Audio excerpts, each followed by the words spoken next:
My name is John. Along with my wife Christina and our dog Mojo, we are going to be launching a YouTube channel very soon. But I wanted to bring you this video early because it's very, very important. I'm John. I'm Christina. And we're the Slocums. We're going to bring you the truths, trails, and tribulations as we try RV life. We bought a nice used rig about 6 months ago and have started living in it about 3 or 4 days ago. We had a problem, and this is a problem that everyone could possibly have, whether you have a new, used, or even a well taken care of RV. You see, we moved into our RV, and here in Florida, we had a cold front. Not knowing anything about RV heat, I just went ahead and turned the heat on. The first night, the gas furnace didn't seem to work right, so I turned it on the electric furnace, and we had heat through the night. The second night was much colder, and I turned on the heat, but in the morning, my wife woke me up and said, "Hey, I smell something that smells really, really bad."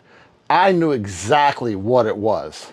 It was the smell of exhaust fumes. You see, something I didn't know about is how this worked. Our thermostat has fan settings, AC settings, electric heat settings, electric and gas heat settings, or gas heat settings. So the second night, what I did is I set this on electric, not knowing that when it got cold enough that the thermostat would automatically switch it over to gas.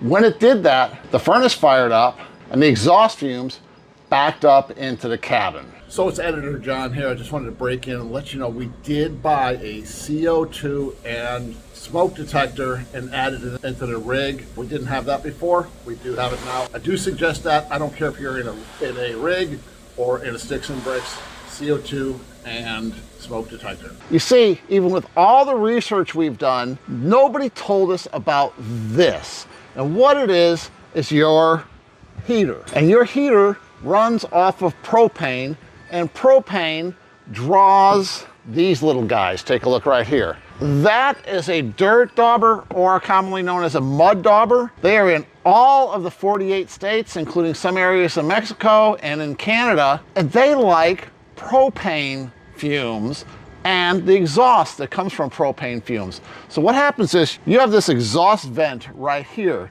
It's open, as you can see. I can stick my finger up in there. And the dirt daubers will crawl inside of there and build their nests. This one is part of the nest that I took out of here. It is very, very dangerous because they crawled up inside of this exhaust tube and built a nest that completely covered the exhaust. Now, that's dangerous. We got lucky. I'm doing this video to help you guys to know that if you buy a used rig, or even if you put your rig in storage for any length of time, you need to have your heating system checked to make sure dirt daubers have not created a nest up inside. Make sure you subscribe, like it if you like the content. We're new on the road because we are John and Christina, and we are trying RV life.